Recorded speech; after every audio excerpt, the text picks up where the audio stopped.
Subscribe करिए exam cracker को और दबाइए इस बेल आइकन को हमारी यूजफुल वीडियो सबसे पहले पाने के लिए। नमस्कार दोस्तों, मैं विवेक पांडे एग्ज़ाम क्रैकर की तरफ से आप सबको नमस्कार करता हूं। आज सबसे पहले तो आपको बता दें कि 70वां गणतंत्र दिवस है, तो आप सबको पहले तो बहुत बहुत शुभकामनाएं मित्रों। और हमने हिंदी साहित्य के इतिहास का एक वीडियो आपको बहुत छोटा सा दिया था, चूँकि अब बीच में समय नहीं मिल पाया तो पार्ट वाइज देना तो संभव नहीं रहा, इसलिए मैंने सोचा है कि मैं आपको पूरा एक 40 से 50 मिनट का एक वीडियो बना करके दे दूँ, जिसमें से आपके पूरे के पूरे प्रश्न फंस जाएंगे। इस वीडियो के बाहर एक भी प्रश्न आपको नहीं मिलेगा दोस्तों। तो चलिए शुरू करते हैं अपना पहला प्रश्न और यहाँ से चर्चा करना शुरू करते हैं। सुहाग के नूपुर किसकी रचना है? सुहाग के नूपुर किसकी रचना है? तो सुहाग के नूपुर हमारा अमृतलाल नागर जी का रचना है। सुहाग के नूपुर अमृतलाल नागर जी की रचना है। संस्कृति के 4 अध्याय किसकी रचना है? तो रामधारी सिंह दिनकर जी की रचना है। संस्कृति के 4 अध्याय, संस्कृति के 4 अध्याय रामधारी सिंह दिनकर जी की रचना है। अशोक के फूल किसकी रचना है? तो अशोक के फूल हमारे हजारी प्रसाद द्विवेदी जी की रचना है। ये सारी रचनाएं आपको याद रखनी है, क्योंकि ये सारे प्रश्न कई बार पूछे गए हैं, रिपीटेड हैं, इसीलिए वहां से उठा करके मैंने इनको यहाँ तक आपके सामने प्रस्तुत किया है। झरना किसकी रचना है? तो झरना देखिए जयशंकर प्रसाद जी की रचना है। अब बात आई है जयशंकर प्रसाद जी की, तो आपको याद दिलाना चाहेंगे कि इसके पहले भी हमने आपको जयशंकर प्रसाद जी की कुछ रचनाओं के बारे में बात किया था। अब वो रचनाएं कौन कौन सी थीं, मैं वहाँ पर आपका ध्यान आकर्षित करना चाहूँगा कि वो कौन कौन सी रचनाएं थीं। तो फिर देखिए, मैंने आपको बताया था कि तितली और कामायनी जयशंकर प्रसाद जी की रचना है। मैंने आपको ये भी बताया था कि कई बार प्रश्न पूछा गया है कि कामायनी की जो नायिका थी उसका नाम क्या है? तो कामायनी की जो मुख्य नायिका थी उसका नाम था श्रद्धा। और हमने ये भी बताया था कि जन्मेजय का नाग यज्ञ भी जयशंकर प्रसाद जी ने लिखा है। इतनी चीज़ें तो हमने जयशंकर प्रसाद जी के बारे में पिछले वीडियोज़ में पढ़ लिया था, और आगे भी फिर से जयशंकर प्रसाद जी का नाम आएगा तो उनकी और कुछ प्रमुख रचनाओं का नाम हम वहाँ पर लेंगे। चलिए अब आगे बढ़ते हैं। तो झरना जयशंकर प्रसाद जी का रचना है और आंसू भी जयशंकर प्रसाद जी की एक प्रमुख रचना है। भारत भारती किसकी रचना है? तो भारत भारती हमारे मैथिली शरण गुप्त जी की रचना है। मैथिली शरण गुप्त। दोहा कोश किसकी रचना है? कई बार पूछा गया प्रश्न है, दोहा कोश किसकी रचना है? तो दोहा कोश सरहपा जी की रचना है। दोहा कोश किसकी रचना है? दोहा कोश हमारे सरहपा जी की रचना है। आगे बढ़ते हैं। तो प्रेम सागर किसकी रचना है? तो प्रेम सागर हमारे लल्लू लाल जी की रचना है। प्रेम सागर किसकी रचना है मित्रों? तो प्रेम सागर लल्लू लाल जी की रचना है। पंच परमेश्वर किसकी रचना है? पंच परमेश्वर हमारे प्रेमचंद जी की रचना है। पंच परमेश्वर किसकी रचना है? पंच परमेश्वर प्रेमचंद जी की रचना है। आप ऐसे याद करेंगे, पंच प्रेम, तो पंच परमेश्वर से पंच प्रेम याद रहेगा आपको, पंच और पंच परमेश्वर भी हो जाएंगे और प्रेमचंद जी भी हो जाएंगे। अब बात आती है सूर्यकांत त्रिपाठी निराला वह तोड़ती पत्थर।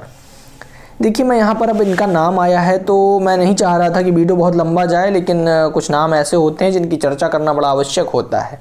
जब सूर्यकांत त्रिपाठी जी की बात आई है, सूर्यकांत त्रिपाठी निराला जी की बात आई है, तो आपको बता दें कि निराला इनका नाम नहीं, इनकी उपाधि है। ये केवल नाम से ही नहीं, अपने व्यवहार से भी निराला रहे अक्सर। और वह तोड़ती पत्थर जब लिखा गया तो मैं आपको बताना चाहूँगा कि ये किसी महिला द्वारा किसी पत्थर पर प्रहार करने की एक कृति नहीं रही है कतई। ये तो कृति थी भारत की अव्यवस्था पर। वो पत्थर पर प्रहार नहीं कर रही थी, वो महिला का प्रहार जो था वो पत्थर पर नहीं था, उस महिला का प्रहार पूरी भारत की अर्थव्यवस्था पर था, पूरी भारत की दबी कुचली व्यवस्था पर था। जो अव्यवस्थाएं फैली हुई थी, जो हाशिए वर्ग के लोग इस समय तड़प रहे थे, पीड़ित थे, भूखे थे, नग्न थे, उस पर चोट था, पत्थर पर चोट नहीं था। उसको उन्होंने पत्थर का नाम दिया था। इसलिए ये मेरे दिल के बहुत करीब रही रचना, वह तोड़ती पत्थर। जब वह तोड़ती पत्थर का नाम लिया है तो थोड़ा सा निराला जी के बारे में भी बता दें। महादेवी वर्मा जी के साथ यहीं इलाहाबाद में रहा करते थे, उनको अपनी मुँह बोली बहन माना करते थे। और इनकी एक आदत रही है कि जो भी ये पैसे पाया करते थे उसे यूं ही फक्कड़ किस्म के तौर पर लुटा दिया करते थे, कभी किसी को दे देना तो कभी किसी को दे देना, और बातों बातों में कहना कि उसको आवश्यकता मुझसे अधिक थी और खुद भूखे रह जाना। ये इनकी एक बहुत अच्छी कला रही है। शायद इनको प्रभु ने लेखनी के साथ ऐसी कला से भी नवाजा था। अब बात करते हैं अपनी अगली पंक्ति पर, जहाँ पर आता है हार की जीत किसकी रचना है? तो हार की जीत हमारे सुदर्शन जी की रचना है। हार की जीत किसकी रचना है? सुदर्शन जी की रचना है। रानी केतकी की कहानी मुंशी इंशाअल्लाह खां की रचना है। रानी केतकी की कहानी मुंशी इंशाअल्लाह खां। शिव शंभू के चिट्ठे बहुत महत्वपूर्ण है दोस्तों, इसको बिल्कुल छोड़ना नहीं है। शिव शंभू के चिट्ठे हमारे बाल मुकुंद गुप्त जी की रचना है। किसकी रचना है? बाल मुकुंद गुप्त जी की। अब बाल मुकुंद गुप्त जी का नाम आया है और इनका शिव शंभू के चिट्ठे यूपीपी का बड़ा चहेता प्रश्न रहा है, कई बार पूछा हुआ है यूपीपी के प्रश्नकार ने। अब मुझे नहीं पता कि उनका चहेता क्यों है, लेकिन फिलहाल आप ध्यान रखेंगे तो आपका भला जरूर होगा। अब देखते हैं गोदान किसका उपन्यास है? तो गोदान भाई हमारे प्रेमचंद जी का उपन्यास है। गोदान हमारे प्रेमचंद जी का उपन्यास है। अब कुछ चीज़ें आपको और बता दें, गोदान उपन्यास के साथ साथ देखिए, जब नाम गोदान का आया है और नाम प्रेमचंद जी का आया है तो कुछ बात कहेंगे आपसे। देखिए प्रेमचंद जी क्या थे कि जितनी भी इन्होंने अपनी रचनाएं लिखी, चाहे वो उपन्यास विधा में हो और चाहे वो अपने कहानी विधा में हो, लेकिन जब प्रेमचंद जी का नाम आता है तो आपसे कहना उचित समझता हूँ कि हाशिए पर खड़े हुए वर्ग को इन्होंने बहुत प्रमुखता से छापा है अपनी कहानियों में, अपने उपन्यासों में। कथा सम्राट कहे जाने का गर्व भी प्राप्त करते हैं प्रेमचंद जी, और इसमें कोई दो राय नहीं है कि हिंदी उपन्यास विधा में सर्वाधिक उत्कृष्ट अपनी जो कह सकते हैं कि उत्कृष्ट योगदान देने वाले एक व्यक्तित्व का नाम लें तो असहज ही प्रेमचंद जी का नाम अपने आप अनायास आ जाता है, क्योंकि इनके उपन्यासों में जो बात दिखती है वो किसी अन्य के उपन्यास में नहीं दिखती। जो भाषा की प्रमुखता और जो हाशिए वर्ग पर खड़े व्यक्ति की प्रमुखता को इन्होंने छापा है अपनी कविताओं में, अपने उपन्यासों में, वो बहुत उचित तौर पर इनकी लेखनी में दिखाई पड़ता है। इनकी लेखनी में जब इन्होंने गोदान लिखा तो मैं चाहूँगा कि आप ज़रूर पढ़िएगा। ये जो कहानी अभी तक मैं आपको सुना रहा था, इसके पीछे का मुख्य कारण ये था कि गोदान से कुछ प्रश्न 2-3 बनते हैं जो आपसे कई बार रिपीट करके पूछे गए हैं। सबसे पहली चीज़ तो ये पूछता है, आपको बता दें कि गोदान हमारे हिंदू संस्कृति में, भारतीय संस्कृति की हिंदू संस्कृति में गोदान, गाय का दान तब किया जाता है जब किसी व्यक्ति की मृत्यु हो जाती है, तो 10वें दिन ब्राह्मण को गौ का दान किया जाता है। तो जब गोदान लिखा गया तो इसका नाम ही रखा इन्होंने गोदान, अर्थात किसी के मृत्यु की कहानी। गोदान अर्थात किसी के मृत्यु की कहानी। अब वो मृत्यु किसकी थी? वो मृत्यु नायक की थी, क्योंकि नायक की मृत्यु नहीं होगी तो कथा समाप्त नहीं होगी। अब उस नायक का नाम क्या था? पूछता है गोदान के मुख्य नायक का नाम क्या था? तो गोदान के मुख्य नायक का नाम था होरीदास महतो। होरी महतो नाम था उनका, गोदान के मुख्य नायक का। अब अगर बात करें कि इनके बेटे का नाम कभी कभी पूछ लेता है कि होरी के कितने पुत्र और कितने पुत्रियां थी, तो होरी का 1 पुत्र और 2 पुत्रियां थीं, जिनमें से उसके पुत्र का नाम था गोबर। ठीक है, इतना पूछा जाता है। उनकी पत्नी का नाम था धनिया। ये इतनी सारी चीज़ें आपसे कभी कभी पूछ लेता है। मुख्य तौर पर आप ध्यान रखिएगा कि जो नायक था उसका नाम था होरी। आप कुछ और रचनाओं की बात कर लेते हैं प्रेमचंद जी के उपन्यास की, जो लगातार आपसे कई बार पूछे गए हैं। इस गोले के अंदर आप देखिए, गवन, गोदान, निर्मला, करबला, रंगभूमि, कर्मभूमि, सेवा सदन, ये सभी प्रेमचंद जी के उपन्यास विधा की रचनाएं रही हैं। तो ध्यान रखिएगा, प्रेमचंद जी के उपन्यास का नाम कहीं भी आता है तो आप सीधा बता सकते हैं गवन, गोदान, निर्मला, करबला, रंगभूमि, कर्मभूमि, सेवा सदन, ये सभी रचनाएं प्रेमचंद जी की रही हैं। आगे बढ़ते हैं, रसिक प्रिया किसकी रचना है? तो रसिक प्रिया भाई हमारे केशवदास जी की रचना रही है। रसिक प्रिया केशवदास जी की रचना रही है। अब बात करते हैं कुटज की, तो कुटज हमारे हजारी प्रसाद द्विवेदी जी की रचना रही है। अभी हजारी प्रसाद द्विवेदी जी का नाम आया है तो इनकी पिछली रचनाओं का भी नाम जरूर लेंगे।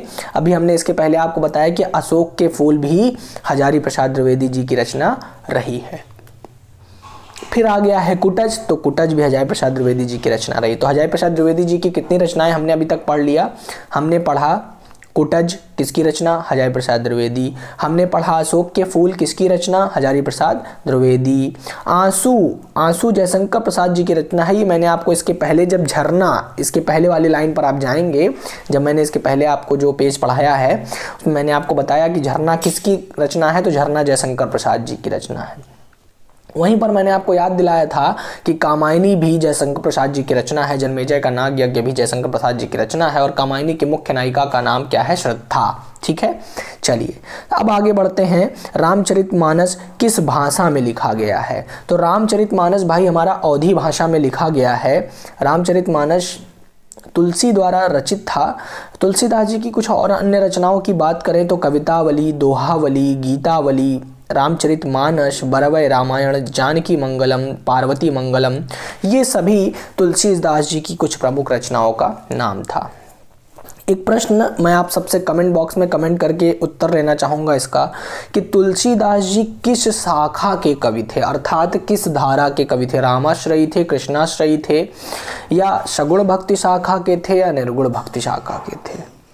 आप लोग मुझे कमेंट करके कमेंट बॉक्स में ज़रूर उत्तर दीजिएगा, मुझे इंतज़ार रहेगा आप सभी छात्रों के उत्तर का। तो आपको बता दें कि रामचरितमानस जो थी वो अवध नरेश की कहानी अवधि में लिखी गई थी। ये पूरी रामचंद्र जी पर आधारित है, आपको पता ही होगा, कई सारे छात्रों ने तो रामचरितमानस पढ़ भी लिया होगा कई बार। तो कवितावली, दोहावली, गीतावली, रामचरितमानस, बरवय रामायण, जानकी मंगलम, पार्वती मंगलम, ये सभी इनकी रचनाएं रही हैं तुलसीदास जी की। बात करते हैं कादम्बिनी। कादम्बिनी के संस्थापक कौन हैं? तो कादम्बिनी के संस्थापक थे हमारे राजेंद्र अवस्थी जी। ये भी प्रश्न एक बार रिपीट, 2 बार 3 बार रिपीट किया हुआ है। हिंदी गद्य के जन्मदाता किसको कहा जाता है? तो हिंदी गद्य का जन्मदाता कहा जाता है भारतेंदु हरिश्चंद्र जी को, हिंदी गद्य का जन्मदाता।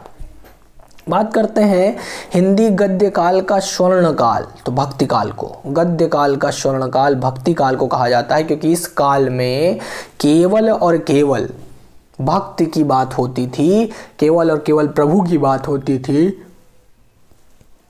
किसी प्रकार का कोई अभद्र कार्य नहीं हुआ करता था, कोई लड़ाई झगड़ा, कोई भी ऐसी बात नहीं होती थी, केवल और केवल प्रभु में लीन रहने की बात होती थी, तल्लीन रहने की बात होती थी। इस कारण इस काल को भक्ति काल का नाम दिया गया। इस काल की और भी कई प्रमुख कारण रहे हैं इसको स्वर्णकाल कहने के, लेकिन आपको ये जानना आवश्यक नहीं है कि इसको स्वर्णकाल कहा क्यों गया। तो बहुत लंबी भूमिका में नहीं बनाते हुए अगले प्रश्न पर चलूँगा। और पदावली किसकी रचना है? तो पदावली हमारे विद्यापति जी की रचना है। पदावली किसकी रचना है? तो विद्यापति जी की रचना है। कई बार रिपीटेड क्वेश्चन है, विद्यापति जी की रचना है पदावली। बिहारी किसके दरबारी कवि थे? तो राजा जय सिंह के दरबारी कवि थे। बिहारी जी की प्रमुख रचना है बिहारी सतसई। ठीक है, डायरेक्ट आपको याद रहेगा। इन्होंने उसी में अपना पूरा संग्रह किया है, जितनी भी रचनाएं लिखा है इन्होंने सब बिहारी सतसई में ही लिख करके दिया है। तो राजा जय सिंह के दरबारी कवि रहे हैं। बात करते हैं पूस की रात। तो पूस की रात हमारे प्रेमचंद जी की रचना है। अब पूस की रात जो है उपन्यास नहीं है, पूस की रात जो है कहानी विधा है, ध्यान दीजिएगा। चलिए अगला प्रश्न, ध्रुव स्वामिनी। ध्रुव स्वामिनी किसकी रचना है? तो ध्रुव स्वामिनी हमारे जयशंकर प्रसाद जी की रचना है। आत्मनिर्भरता, अब देखिए जयशंकर प्रसाद जी का नाम बहुत ज़्यादा बार आया है, ध्यान दीजिएगा। इन्होंने काव्य भी लिखे हैं और गद्य भी लिखे हैं। तो गद्य में ध्रुव स्वामिनी, जन्मेजय का नागयज्ञ आ गया। बाकी हमने अभी पढ़ा था झरना, आंसू, कामायनी, ये सभी जो इनकी रचनाएं रही हैं काव्य विधा में रही हैं। आत्मनिर्भरता किसकी रचना है? तो आत्मनिर्भरता बालकृष्ण भट्ट जी की रचना है, जो कि हिंदी प्रदीप पत्रिका के संपादक भी रहे हैं। हिंदी प्रदीप पत्रिका के संपादक भी रहे हैं आत्मनिर्भरता के रचनाकार बालकृष्ण भट्ट। बात आती है अनामदास का पोथा किसकी रचना है? तो अनामदास का पोथा हमारे हजारी प्रसाद द्विवेदी जी की रचना है। भिक्षुक किसकी रचना है? तो भिक्षुक हमारे सूर्यकांत त्रिपाठी निराला जी की रचना है। फिर से निराला जी का नाम आ गया है। देखिए आपने बचपन में कक्षा 6 या 5 में भिक्षुक कविता पढ़ी होगी। भिक्षुक कविता जहाँ पर इन्होंने कुछ इस प्रकार की पंक्तियाँ इस्तेमाल की हैं, दोनों पेट पीठ मिलकर हो गए हैं एक, चल रहा वह लंगुटिया टेक, कुछ इस प्रकार की पंक्तियों से इन्होंने भिक्षुक रचना लिखी है। आगे बढ़ते हैं। भ्रमर गीत किसकी रचना है? तो भ्रमर गीत हमारे सूरदास जी की रचना है। सूरदास जी के बारे में अगर और बात करें तो आपको कहना चाहेंगे कि सूरसागर, सूरसारावली, साहित्य लहरी, ये सभी हमारे सूरदास जी की रचना रही है। भ्रमर गीत किसकी रचना है? तो भ्रमर गीत हमारे सूरदास जी की रचना है। और इनकी कुछ और प्रमुख रचनाओं की बात करें तो सूरसागर, सूरसारावली, साहित्य लहरी, ये सभी हमारे सूरदास जी की प्रमुख रचना रही हैं, जो कि आपके परीक्षा में पूछा जाता है। रचनाएं तो कई ठो रही हैं सूरदास जी की, परंतु अगर सूरसागर, सूरसारावली और साहित्य लहरी की बात करें तो ये आपकी परीक्षा में प्रमुखता से पूछे गए हैं, इसलिए मैंने इसको जाहिर कर दिया है। अब देखिए एक प्रश्न और कभी कभी पूछ लेता है कि आपके सूरदास जी का जन्म कहाँ हुआ था?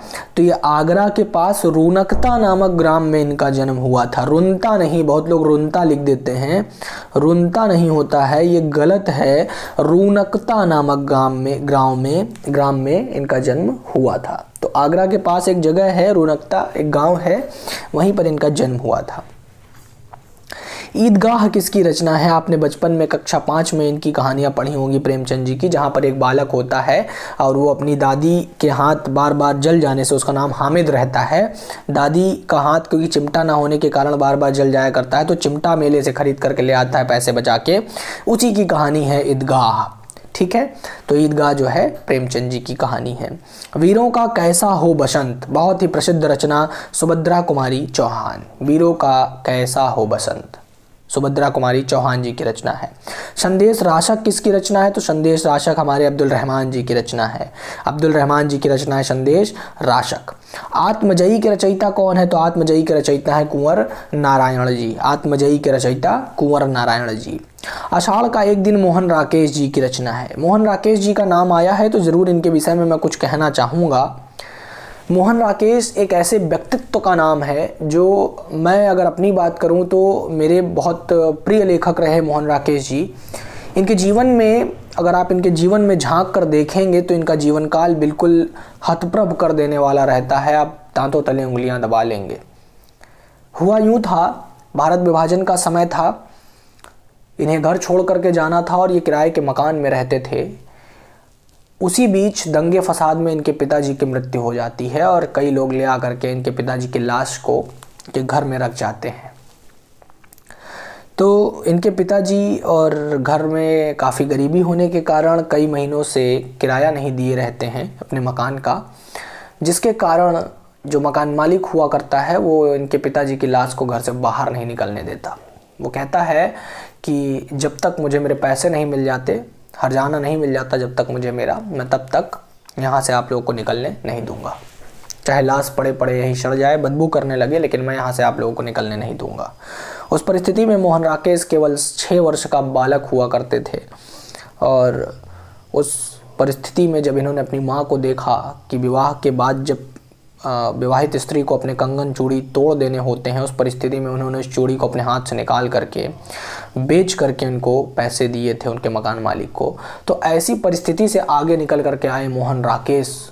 पहले तो मैं इनको सलाम करता हूँ और इनकी प्रतिभा वाकई बहुत बड़ी है और इनकी कविताएं, इनके नाटक, कविताएं तो इन्होंने लिखे नहीं, नाटक और उपन्यास की विधाएँ लिखी हैं। तो अगर आप कभी मौका पाएँ तो ज़रूर पढ़िएगा अपने मोहन राकेश जी को। फिलहाल आपको याद रखना है कि आषाढ़ का एक दिन किसकी रचना है? तो आषाढ़ का एक दिन हमारे मोहन राकेश जी की रचना है। चलिए आगे बढ़ते हैं। यामा किसकी रचना है? तो यामा हमारे महादेवी वर्मा जी की रचना है। आपको बता दें कि महादेवी वर्मा अपने यहीं इलाहाबाद में रही, जन्म इनका यहाँ नहीं हुआ था लेकिन रही इलाहाबाद में ही और अपना पूरा जीवन काल यहीं बिता दिया इन्होंने। यामा एक ऐसी रचना है जिसके लिए इनको ज्ञानपीठ पुरस्कार भी मिल चुका है। तो कभी कभी प्रश्न पूछता है कि ऐसी कौन सी रचना है जिसके लिए महादेवी वर्मा जी को ज्ञानपीठ पुरस्कार मिल चुका है? तो आप कहेंगे यामा। कुछ और बात करते हैं तो हम कहेंगे निहार, रश्मि, नीरजा, संध्या, संध्या गीत और दीप शिखा, ये भी इनकी प्रमुख रचनाओं में से एक रचना रही है। निहार, रश्मि, नीरजा, संध्या, संध्या गीत और दीप शिखा, ये सभी वर्मा जी की, महादेवी वर्मा जी की प्रमुख कवित्री की रचनाएं रही हैं। संसद से सड़क तक, सुदामा पांडे। एक कम्युनिस्ट विचारधारा के व्यक्ति सुदामा पांडे आपसे एक प्रश्न पूछता है कि धूमिल का पूरा नाम बताइए। तो धूमिल सुदामा पांडे धूमिल इन्हीं का नाम है, पूरा नाम। तो इनको धूमिल कहा जाता था और आपसे अगर प्रश्न पूछता है कि धूमिल का पूरा नाम बताएं तो आप कहेंगे सुदामा पांडे। तो सुदामा पांडे धूमिल इनका पूरा नाम था और संसद से सड़क तक इनकी रचना है। चीप की दावत हमारे भीष्म साहनी जी की रचना है। चीप की दावत। सर्कस किसका उपन्यास है? तो सर्कस हमारे संजीव जी का उपन्यास है। सर्कस हमारे संजीव जी का उपन्यास है। अगला है प्रेम पचीसी किसकी रचना है? तो प्रेम पचीसी हमारे प्रेमचंद जी की रचना है। चूँकि प्रेम के नाम पर इन्होंने बड़ा लिखा कम है, नाम भी इनका प्रेमचंद था, तो प्रेम पचीसी जो है हमारे प्रेमचंद जी की रचना है। त्यागपत्र हमारे जैनेन्द्र कुमार जी की रचना है। अपभ्रंश का वाल्मीकि किसको कहा जाता है? तो स्वयंभू को कहा जाता है। अपभ्रंश का वाल्मीकि स्वयंभू जी को कहा जाता है। मानस किसकी रचना है? मानस हमारे अमृतलाल नागर जी की रचना है। किसकी रचना है? अमृतलाल नागर जी की। मैला आंचल, मैला आंचल एक आंचलिक उपन्यास है, फणीश्वर नाथ रेणु जी का लिखा हुआ है। अंचल विशेष पर लिखी जाने वाली रचना आंचलिक रचना कहलाती है और मैला आंचल इनकी एक प्रसिद्ध आंचलिक उपन्यास रहा है, आंचलिक रचना रही है। और फणीश्वर नाथ रेणु जी की बात करें तो अपने जीवन काल में बड़ा व्यवस्थित या अव्यवस्थित कहना भी समझ में नहीं आ रहा है कि मैं इनको व्यवस्थित जीवन काल जीने वाला व्यक्तित्व कहूँ या अव्यवस्थित जीवन काल जीने वाला व्यक्तित्व कहूँ, क्योंकि बड़ा गजब का जीवन रहा है इनका। मैला आंचल इन्होंने लिखा और इसमें डॉक्टर प्रशांत का रोल इन्होंने किया है, मतलब डॉक्टर प्रशांत की जगह पर खुद स्वयं खड़े होकर के इन्होंने पूरा बात लिखा हुआ है। तो मैला आंचल जिसका प्रमुख किरदार डॉक्टर प्रशांत। चलिए अगला पढ़ते हैं। कठिन काव्य का प्रेत किसको कहा जाता है? तो कठिन काव्य का प्रेत कहा जाता है हमारे केशवदास जी को। कठिन काव्य का प्रेत। मजदूरी और प्रेम किसकी रचना है? तो सरदार पूर्ण सिंह जी की रचना है। मजदूरी और प्रेम सरदार पूर्ण सिंह जी का रचना है। सरदार पूर्ण सिंह पेशे से एक अध्यापक थे। सरदार पूर्ण सिंह मजदूरी और प्रेम इनकी रचना रही है। हिंदी प्रदीप पत्रिका के संपादक अभी मैंने आपको बताया था बालकृष्ण भट्ट। बालकृष्ण भट्ट हमारे हिंदी प्रदीप पत्रिका के संपादक हैं। मृगनयनी किसका उपन्यास है? तो मृगनयनी हमारे वृंदावन लाल वर्मा जी का उपन्यास है। मृगनयनी किसका उपन्यास है? वृंदावन लाल वर्मा जी का।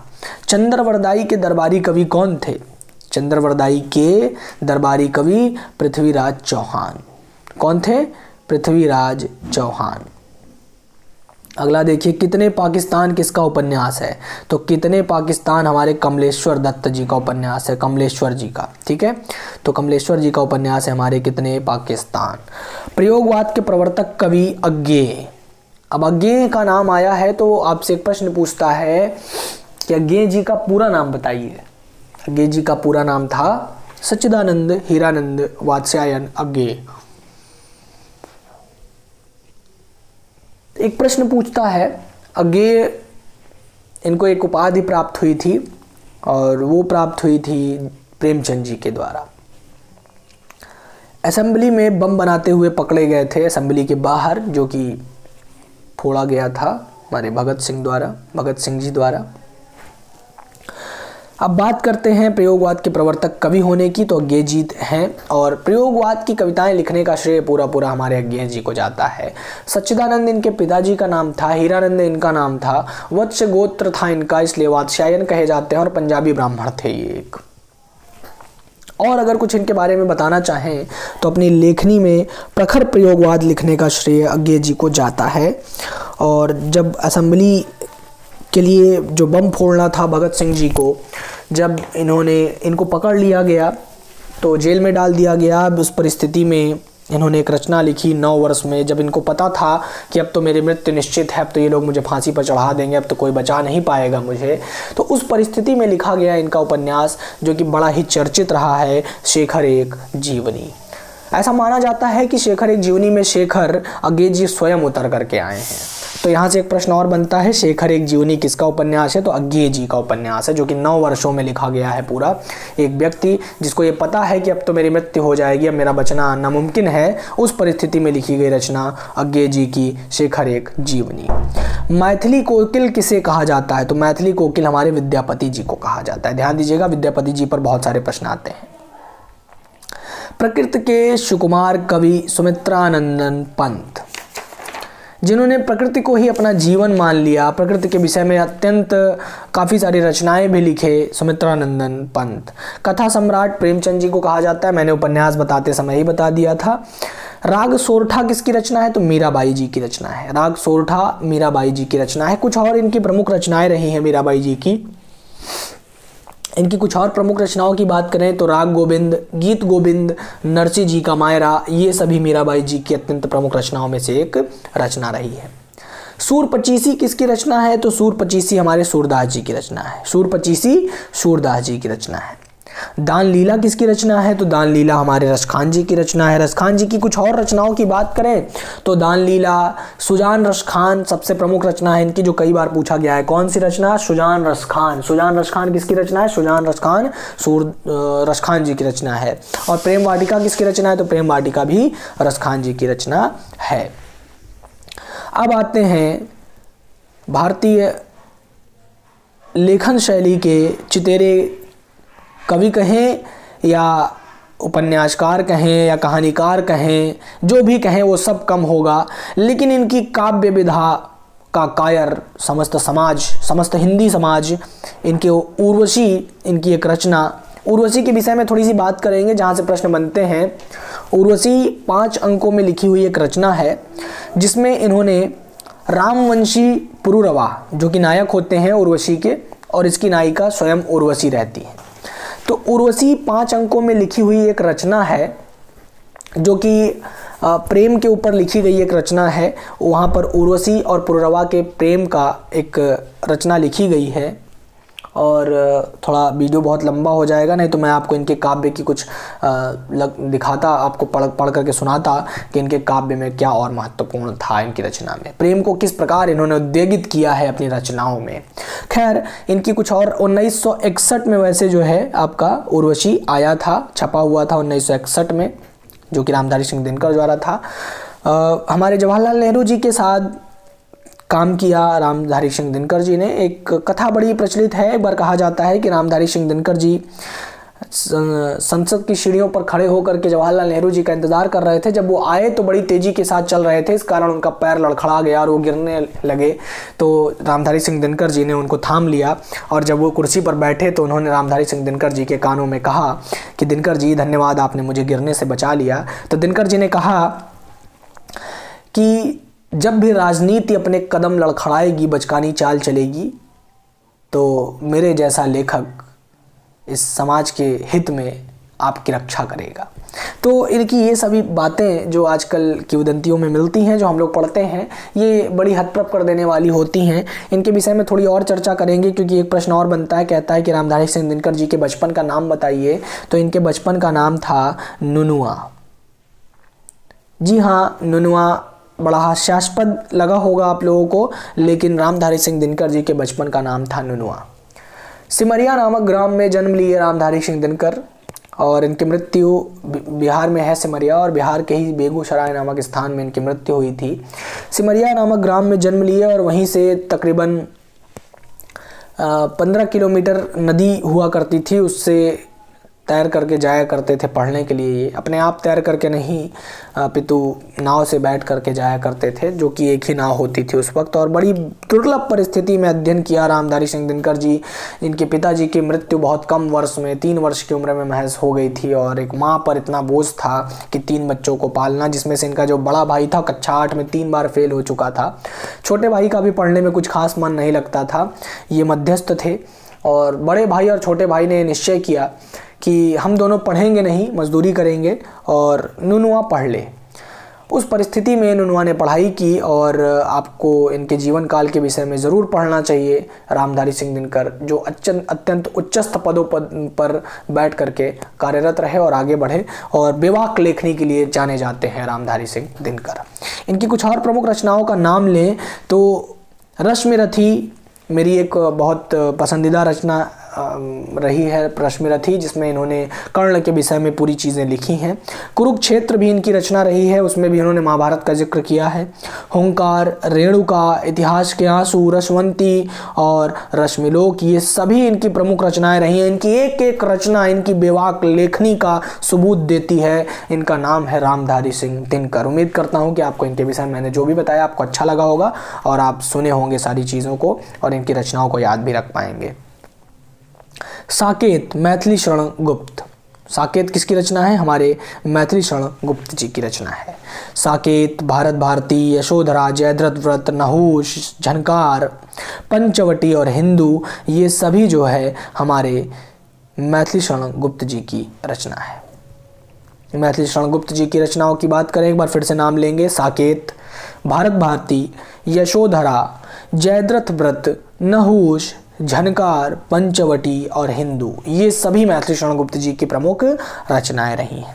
अगला देखिए, अनामिका किसकी रचना है? तो अनामिका हमारे सूर्यकांत त्रिपाठी निराला जी की रचना है। अनामिका के बाद भी कुछ और रचनाओं के नाम लें तो परिमल नीतिका, जूही की कली, राम की शक्ति पूजा, कुकुरमुत्ता, अड़िमा बेला, ये सभी सूर्यकांत त्रिपाठी निराला जी की रचनाएं हैं जो अभी तक सबसे ज़्यादा पूछा गया है। राम की शक्ति पूजा की बात करें तो भगवान कहे जाने वाले प्रभु श्री राम, इनको भी माँ सीता की रक्षा करने के लिए, माँ सीता को रावण के जंगल से बचा करके वापस ले आने के लिए शक्ति की उपासना करनी पड़ी थी।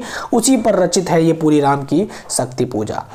जूही की कली इनकी एक बड़ी विशिष्ट रचना रही है और कुकुरमुत्ता भी इनकी एक कीर्तिमान स्थापित करते हुए एक रचना रही। अड़िमा बेला और परिमल नीतिका और अनामिका, ये सभी सूर्यकांत त्रिपाठी निराला जी की रचना है। नगर शोभा किसकी रचना है? तो नगर शोभा भाई अब्दुल रहीम खान खान की रचना है। इनकी कुछ और रचनाएं हैं, रहीम दोहावली, रहीम रत्नावली, श्रृंगार सोरठा, ये सभी हमारे अब्दुल रहीम खान जी की रचना है। आगे बढ़ते हैं, परिजात, प्रिय प्रवास, वैदेही वनवास, ये सभी हमारे सूर्यकांत ये अयोध्या सिंह उपाध्याय हरिऔध जी की रचना है। हरिऔध इनकी उपाधि थी और अयोध्या सिंह उपाध्याय इनका नाम। परिजात, प्रिय प्रवास और वैदेही वनवास इनकी रचना रही है। छत्रसाल शतक किसकी रचना है? भूषण जी की रचना है। बहुत बार पूछा गया है, एकदम छोड़ना नहीं है। छत्रसाल शतक किसकी रचना है? भूषण जी की। शिवराज भूषण, भूषण उन्नाद और शिवा बावनी, जो कि मैंने आपको पहले ही पृष्ठ पर पढ़ा दिया है इन रचनाओं के विषय में, लेकिन फिर भी याद दिला देते हैं। शिवराज भूषण, भूषण उल्लास और शिवा बावनी, ये सभी भूषण जी की रचना है। शिवा बावनी जरूर याद रखिएगा, कई बार पूछा जाता है शिवा बावनी किसकी रचना है? शिवा बावनी भूषण जी की रचना है। शिवराज भूषण भी भूषण जी की रचना है, भूषण उल्लास भी भूषण जी की रचना है। एक महत्वपूर्ण बात यह है कि शिवराज भूषण और भूषण उल्लास दोनों में भूषण जी का नाम आया है, तो आप याद रख पाएंगे कि भूषण जी की रचना है। लेकिन शिवा बावनी में इनका नाम आया नहीं है, तो याद रखिएगा शिवा बावनी किसकी रचना है? भूषण जी की रचना है। एक रचना और, कनुप्रिया और अंधा युग, ये धर्मवीर भारती जी की रचना है। अंधा युग एक काव्य रचना है, आपको बता दें, ये कोई उपन्यास या नाटक नहीं, अंधा युग एक काव्य रचना है। काव्य के माध्यम से पूरे महाभारत को यहाँ पर दिखाया गया है। आगे बढ़ते हैं तो प्रेम पथिक जो है किसकी रचना है? तो प्रेम पथिक हमारे जयशंकर प्रसाद जी की रचना है। प्रेम पथिक जयशंकर प्रसाद। कुछ और रचनाओं का नाम ले लेते हैं तो अयोध्या का उद्धार और प्रेमराज, ये दोनों भी हमारे जयशंकर प्रसाद जी की रचना है। इनकी कुछ और रचनाओं का नाम मैंने पहले लिया था, तो सभी आप लोग सुने होंगे, आपको याद होगा।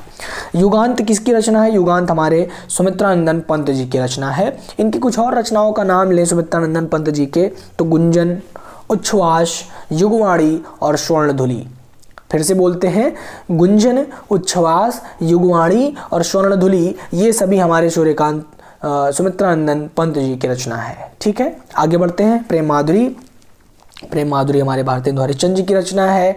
भारतेंदु हरिश्चंद्र जी ने लिखा प्रेम माधुरी, प्रेम प्रलाप, प्रेम सरोवर, प्रेम प्रवारी, फूलों का गुच्छा और प्रेम तरंग। प्रेम पर बहुत सारी रचनाएं हमारे भारतेंदु हरिश्चंद्र जी ने लिखा है। संध्या गीत के बारे में मैंने आपको बता ही दिया है, महादेव वर्मा जी की रचना है। बनाष्टक किसकी रचना है? तो बनाष्टक हमारे श्रीधर पाठक जी की रचना है। श्रीधर पाठक जी की कुछ और रचनाओं का नाम ले लेते हैं, उजड़ा ग्राम, कश्मीर सुषमा, देहरादून और भारत गीत, ये भी हमारे श्रीधर पाठक जी की प्रमुख रचनाओं में से एक रहे जो कि आपके परीक्षा में पूछे जाते हैं। अगला देखिए, हरिवंश राय बच्चन जी की रचना है मधुबाला, मधुशाला और मधुकलश, ये सभी इनकी प्रमुख रचनाएं हैं, हरिवंश राय बच्चन। इनकी एक कविता है नीड़ का निर्माण फिर, जो आप लोग कक्षा 5 में पढ़ करके आए होंगे। नीड़ का निर्माण फिर, ये भी याद रखिएगा, पूछा जाता है। अज्ञे जी की कुछ और रचनाओं का नाम ले लेते हैं तो सागर युद्धा जो है अज्ञे जी की रचना रही है। तार सप्तक के प्रमुख कवि रहे हैं, तार सप्तक के रचनाकार रहे हैं। अर्थात तार सप्तक, कितने तार सप्तक रहे? 3 तार सप्तक, तीनों के अलग अलग नाम रहे। पूछा जाता है प्रथम तार सप्तक का नाम क्या था? 4 ऑप्शन देता है, तार सप्तक, प्रथम तार सप्तक, पहला तार सप्तक, उपयुक्त रूप से कोई नहीं। आप बताएंगे अज्ञे जी की पहले जो तार सप्तक था उसका नाम था केवल तार सप्तक, अर्थात तार सप्तक पहला उत्तर आपका सही हो जाएगा। जो दूसरा तार सप्तक था उसका नाम था द्वितीय तार सप्तक, तीसरे तार सप्तक का नाम था तृतीय तार सप्तक। तो ये हो गया यहाँ से पूछे जाने वाले प्रमुख प्रश्न। अगला देखते हैं, चंद्रकांता और चंद्रकांता संतति, ये दोनों जो है देवकीनंदन खत्री जी का है उपन्यास है। अगला देखिए, कुछ पुरस्कारों की बात कर लेते हैं। तो 2017 का साहित्य अकादमी पुरस्कार किसे दिया गया है? तो 2017 का साहित्य अकादमी पुरस्कार रमेश कुंतल मेघ जी को दिया गया है। रमेश कुंतल मेघ। देखिए, साहित्य अकादमी पुरस्कार जो है इसकी स्थापना 12 मार्च 1954 को हुई थी। भारत सरकार द्वारा दिया जाता है। 1955 को दिया गया था पहली बार जो है। इसकी शुरुआत हुई थी तो 5,000 रुपये दिया जाता था। अब 1 लाख रुपए की राशि इसमें प्रदान की जाती है। अगला देख लीजिए, 2017 का ज्ञानपीठ पुरस्कार किसे दिया गया था? तो कृष्णा शोभती। आपको बता दें, कृष्णा शोभती जिनका हम आज नाम ले रहे हैं, इनकी कल ही मृत्यु हो गई है। 25 जनवरी 2019 को ही इनकी मृत्यु हो गई है। भारत के विभाजन पर प्रमुखता से बेबाक लेखनी लिखने वाली एकमात्र लेखिका, 93 वर्ष की उम्र में इनकी मृत्यु हुई। कृष्णा शोभती। इनको 2017 में ज्ञानपीठ पुरस्कार से नवाजा गया था। ज्ञानपीठ पुरस्कार की स्थापना 22 मई 1961 को हुई थी और ये संविधान की 8वीं अनुसूची, जिसमें 22 भाषाओं का उल्लेख है, 22 भाषा प्लस एक संस्कृत भाषा, इसके लिए दिया जाता है। 23 भाषाओं में ज्ञानपीठ दिया जाता है। पहली बार 1965 में गोविंद शंकर कुरूप, जी शंकर कुरूप के नाम से जाना जाता है इनको, जो मलयालम भाषा के एक लेखक हैं, कवि हैं, तो इनको पहली बार दिया गया था। इसमें 1 लाख रुपए, एक प्रशस्ति पत्र, एक वाग देवी की प्रतिमा दी जाती है। 11 लाख रुपए, प्रशस्ति पत्र और वाग देवी की प्रतिमा। 2017 का मूर्ति देवी पुरस्कार जय गोस्वामी जी को दिया गया। जय गोस्वामी एक बंगाली कवि हैं और 1984 में पहली बार मूर्ति देवी पुरस्कार दिया गया था और प्रथम बार बीरेन जैन जी को दिया गया था। इसमें 4 लाख रुपए, प्रशस्ति पत्र और वाग देवी की प्रतिमा दी जाती है। एक प्रतीक चिन्ह भी दिया जाता है। हिंदी के प्रथम गीतकार का नाम ले तो हिंदी का प्रथम गीतकार जो है हमारे विद्यापति जी रहे हैं और हिंदी का प्रथम उपन्यास परीक्षा गुरु लाला श्रीनिवास दास द्वारा लिखा गया है। परीक्षा किसका उपन्यास है? तो परीक्षा प्रेमचंद जी का उपन्यास है। यहाँ पर कई सारे प्रश्न पूछते हैं जो आप फंस जाते हैं। परीक्षा गुरु पहला उपन्यास है, लाला श्रीनिवास दास द्वारा लिखा गया है, लेकिन जब बात करें परीक्षा तो परीक्षा जो है हमारे प्रेमचंद जी का उपन्यास है।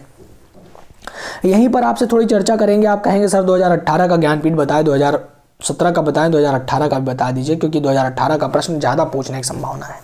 आपसे बता दें 2018 में जो साहित्य का ज्ञानपीठ दिया गया वो 14 दिसंबर को दिया गया अंग्रेजी भाषा के लब्ध प्रतिष्ठित साहित्यकार अमिताभ घोष जी को। 54वां भारतीय ज्ञानपीठ पुरस्कार था ये। 2017 में जो कृष्णा शोभती जी को दिया गया था वो 53वां ज्ञानपीठ पुरस्कार था और ये 54वां ज्ञानपीठ पुरस्कार 14 दिसंबर को लब्ध प्रतिष्ठित साहित्यकार अमिताभ घोष जी को दिया गया। इसमें 11 लाख रुपए और एक वाग देवी की प्रतिमा दी जाती है, मैंने आपको बता दिया। और अमिताभ घोष जी की बात करें अगर तो ये पश्चिम बंगाल में इनका जन्म हुआ है और 1956 में। लीक से हट करके काम करने के लिए जाने जाते थे हमारे अमिताभ घोष जी। इतिहास के ताने बाने को बड़ी कुशलता से साहित्य के धागे में पिरोना अगर कोई जानता था तो वो थे अमिताभ घोष। इसी कारण इनको अंग्रेजी भाषा के प्रसिद्ध साहित्यकार थे और इनको ज्ञानपीठ पुरस्कार 2018 का मिला। इनकी कुछ प्रमुख रचनाएं हैं जो आपकी परीक्षा में पूछा जा सकता है, तो मैं आपको नाम बता देता हूं सबका और आप नोट कर लीजिएगा। द सर्किल ऑफ रीजन इनकी एक रचना रही है। द शैडो लाइन इनकी एक रचना रही है। द कलकत्ता क्रोमोसोम्स इनकी एक रचना रही है। द ग्लास पैलेस इनकी रचना रही। द हंग्री टाइड इनकी रचना रही। रिवर ऑफ स्मोक इनकी रचना रही। फ्लड ऑफ फायर इनकी एक रचना रही। तो उम्मीद करता हूँ 2018 का ज्ञानपीठ भी आप समझ गए होंगे। तो ये रहा आपका हिंदी साहित्य के इतिहास का वीडियो जहाँ से आपके यूपीपी में प्रश्न पूछे जाते हैं। और इतना ही था दोस्तों। इतना अगर आप पढ़ लिए हैं तो फिर आपसे परीक्षा आपको कोई रोक नहीं सकता है। आपके 5 के 5 प्रश्न आपकी मुट्ठी में होंगे। इसके बाहर आपको कुछ भी पढ़ने की आवश्यकता नहीं है। खुश रहिए दोस्तों, मस्त रहिए, पढ़ते रहिए, आगे बढ़िए, बस मेरी यही कामना है। और आप सबको फिर से एक बार गणतंत्र दिवस की हार्दिक शुभकामनाएं।